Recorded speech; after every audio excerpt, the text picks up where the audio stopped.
Sa lahat po ng mga kabataan, unahin po natin kung ano may tutulong natin una sa ating sarili at sa ating kapwa, hindi yung pag-aasawa. Yan. Gamitin po natin ang ating isipan, huwag ang ating damdamin dahil ang mga kabataan yung mapusok. Yan, mapusok po tayo, pero gamitin po natin ang ating isipan sa lahat ng pagdidesisyon sa mga bagay-bagay na gusto natin gawin sa ating buhay.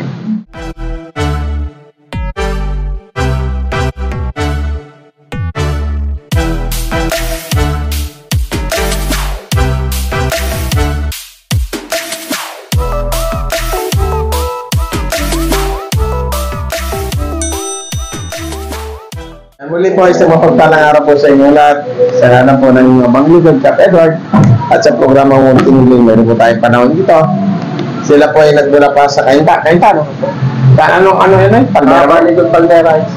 Palmera Heights. Ayan, sa bundok. Ayan, sa bundok, sa Madaling Salita. Ako yung napasyali sa kanila minsan. Condolence na, namatay na pala si, hindi natin nalalaman. Eh, ganun pa man eh. At least nakapagpahinga na siya. Wala na siyang inaalala. Kasi dating nahihirapan siya. Kaya sa inyo pong lahat, maraming salamat po. At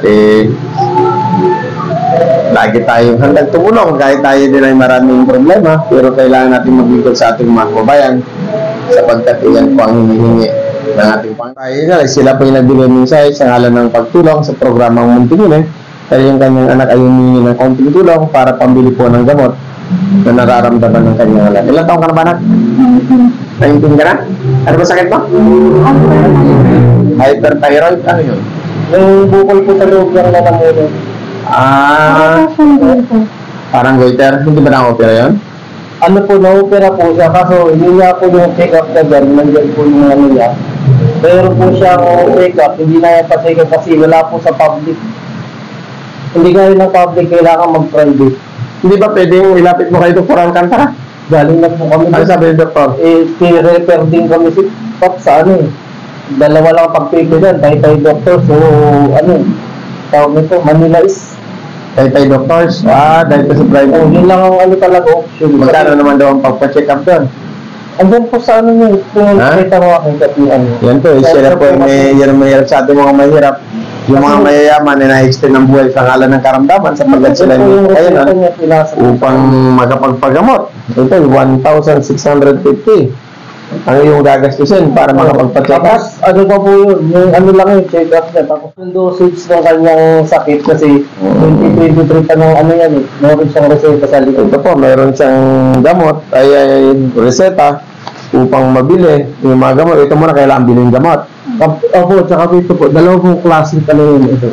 Magkatalikuran. Gamot muna, tapos saka check upin. Magkano naman halaga ng gamot pa na? Ba't hindi mo pa natanong ito? Hindi, meron po siyang reseta na iniinom po kasi. Bali po kasi dati, di ba alam niyo po yung pagbata pa below the age of 18. Nag-19 na po kasi siya. Magkano yung gamot natin mong binibili? Minsan ka nasa halagang 50 lang. 50 pesos. Para lang naman pala. Kaya lang yung pagpa-check up. Kaya lang pa-check up mga anak. Dapat nga po nung katapusan, hindi nga po kayo makapagano gawa ng Hindi mo ilapit sa NSWD ng Kainta para matulungan. Hindi, ano nangyari po kasi yung ganito po yan, lumapit po kami doon. Ngayon po, yung doktor na kailangan niya po sa check-up na yan is wala din daw po sa public. Hindi, ibig sabihin, financial assistance. Lapit po kayo ngayon ito. Meron nga ito, magandang hapon po sa inyo. Bukan po natin sa kabito. Ito po yung inyo namang constituents. Siya po ay taga Palmera Heights, dyan sa Baligog. Ito naman po itutulungan ng mga banglingkod sa ngalan ng paglilingkod sa ating mga kababayan. Sana nga kayo niya, napakabait naman ng mayor ninyo para hindi ka tulungan, di ba? Hindi naman po sa hindi kasi pumunta po kami na nakaraan dito. Yung refer po kasi is lang po yan. Ano yung mga kayo mayor niyo ito? Sa opisina ng mayor niyo, parang po nalalapitan naman ng madali is mayor niyo ito. Ano yung mo, financial assistance para makapagpa-check up ka mo. Kami mayor, kung may po nang nalingan na iba. Pero yung aming nahihiling, kagaya ka mo sa aming mahal na kababayan, si Kapedred, tumulong naman ka kong pinasyan, pero siyempre, pinagsasama-sama po namin. Salamat po. Kaya ganun. Kasi, kabayan, kung hindi mo ilalapit sa mga gaya ng pamalang bayan ng Kainta, napaka-maunlad ng bayan ninyo, kung kakampi lang natin yung mga nakaupo dito, pwede tayong tumulong, di ba? Pero ang alam ko, mayroon akong kaibigan, si Kaga Concertovich Cruz ng Taytay, konsyal ng Taytay, nagbibigay ng guarantee letter yun. Kaya nga lang, siyempre, check up ito, hindi pa swak up ito. Pero pag may hospital bill, siya nagbibigay ng guarantee letter, ayan, maganda nga po sa Concertovich, na halagang 30,000. Sabi niya naman sa akin, pag ako daw may problema, na gustong tulungan, ilapit ko sa kanya at tutulungan. Sana nga, Concertovich, kung mayroon man akong padadala sa dyan, pero may nasubukan ang pinapunta ko dyan, hindi mo naman binigo sila inyong tinulungan. Pero magkaganon po mga kaya anong dryer mo na ba? Physically. Huwag mag-asawa ng maaga, kasi kadalasan yung mga kabataan niya, maaga pa nag-aasawa, dadagdagan mo lang yung problema. Ang pag-aasawa, hindi parang tayo, na pag napasok tayo ating iluluwa. Minsan, masarap lang sa una, mag-asawa, masarap. Pag may anak na may nandiyan na yung hirap, wala na. Kaya payo ko sa inyo, sa lahat po ng mga kabataan, unahin po natin kung ano may tutulong natin, una sa ating sarili at sa ating kapwa, hindi yung pag-aasawa. Yan. Gamitin po natin ang ating isipan, huwag ang ating damdamin dahil ang mga kabataan yung mapusok. Kaya mapusok po tayo, pero gamitin po natin ang ating isipan sa lahat ng pagdidesisyon sa mga bagay-bagay na gusto natin gawin sa aming buhay. Kasi ngayon, pahirap ng pahirap po ang buhay sa mundo. Sapagkat dumadami ang tao, lumiliit ang lupa, ang matatamnan ay kumukonti, pero ang kumakain ay dumadami. Ha? Ganun pa ba na? Matutulungan kita kahit pa paano mabili mo yung gamot, ha? Ayan. 700 yan, ha? May bili mo ng gamot, ha? Ganun pa man, may bigas kami dito na. Kumusta na pala tatay mo? Sa ngayon po, pinalapit ako sa mga Bakit? may karamdaman din po. Anong sakit? High blood po. High blood lang. Pagka high blood, ang sagot doon, pagka umaga, magkakape ka. Di ba? Iiwaan mo ng konti dahil mga sukal. Di ba? Alam niyo naman. Matalis na ba?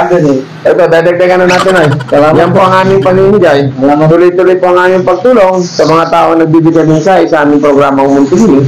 Basta po sinagutan namin, kayo pa yung aming pinapupunta para matupad ang inyong pangarap. Anong masasabi, Ma? Maraming salamat. Saan? Sa tulong po. Ayan, sa Panginoon tayo magpasalamat dahil lahat ng bagay na mayroon ako, ibinabalik ko pa sa salamat sa poong may kapal.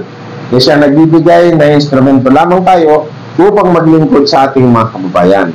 Dahil kung nga ang aking hanap buhay sa aking mga pinagkakautangang, patawad po kung ang aking bayad ay nag-delay. Pero hindi po tayo tumitigil sa pagtulong sa ating mga kababayan. Pero yung mga tao pa rin nagbabas sa atin na ang aking na pinutulungan ay kakilala lamang. Ayan, bakit? Sino ka man nagbabas ka, pumunta ka dito. Baka gusto mo ng tulungan, dito, tulungan kita. Pero sa ngalan ng kawalang iyan, baka gusto mo nang mamatay, sagot ko na kabaho mo.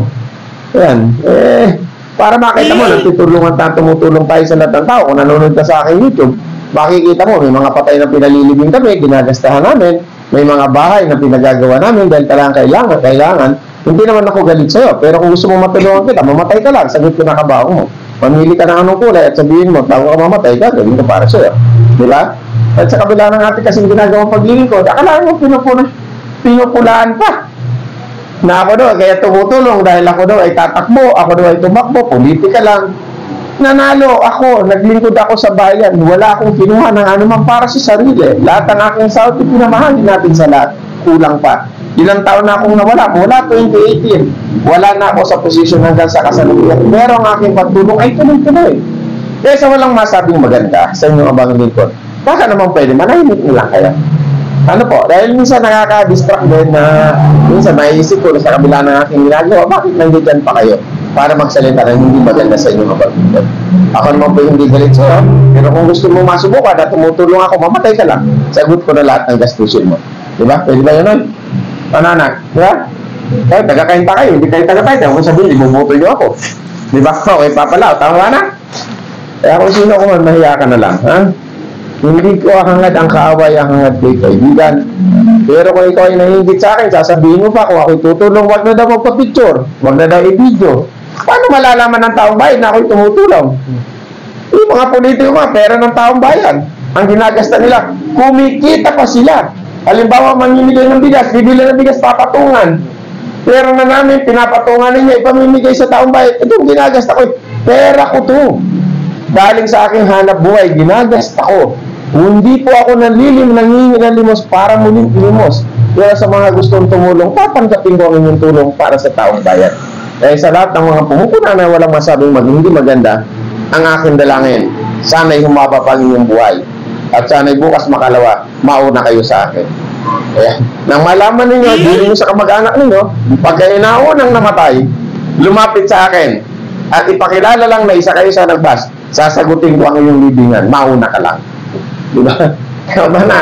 Diba, hindi kasi ilang na pumupuna. Pinipili ko ang tinutulungan. Bakit daw kayo nagpapapicture pa pag nagbibigay ng bigas, nagbibigay ng tulong? Bakit di mo subukan? Mamigay ka, magpapicture ka rin. At sigurado pasasalamatan kita.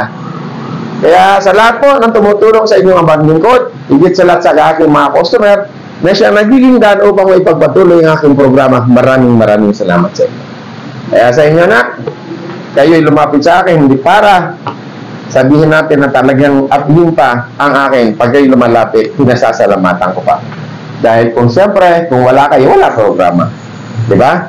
Kaya sa inyo na, mag-aral kang mabuti, magtapos ka, huwag muna yung pag-asawa para matulungan mo ang iyong ama. At yun na, kaya panguling pananalita ka bayan?